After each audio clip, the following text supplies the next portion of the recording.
Benteng atau bunker yang dibangun oleh Jepang di era Perang Dunia Kedua masih berdiri kokoh di pesisir pantai Pidi.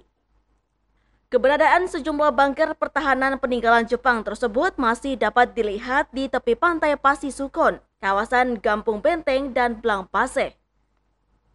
Benteng tersebut memiliki ketebalan yang cukup besar yang diperkirakan memiliki luas sekitar 4 kali 4 meter. Dan di dalamnya terdapat ruangan dan di dindingnya ada lubang-lubang, layaknya seperti tempat senjata untuk mengintai kedatangan musuh dari Selat Malaka. Bunker tua itu terlihat seperti tidak terawat, berlumut dan ditumbuhi semak belukar. Sayangnya tak ada penjelasan tentang riwayat yang berkenaan dengan benteng tersebut, seperti pamflet yang menjelaskan kepada pengunjung tentang bangunan peninggalan Perang Pasifik tersebut.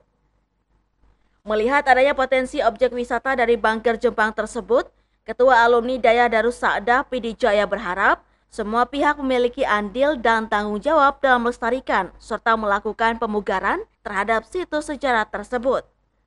Tidak ada pemugaran, tidak ada tulisan-tulisan yang bisa dibaca, tidak ada prasasti, tidak ada apapun yang langgam yang tertulis di situ, nggak ada. Ini nggak tahu, jadi nggak ada jadi perhatian. Bunker Jepang ini akan memanggil hati-hati yang lain untuk bisa peduli dan bisa merawat serta memelihara supaya ini menjadi satu sejarah bagi anak generasi muda masa akan datang. Dari Pidi Jaya, Ismet melaporkan untuk Puja TV Aceh.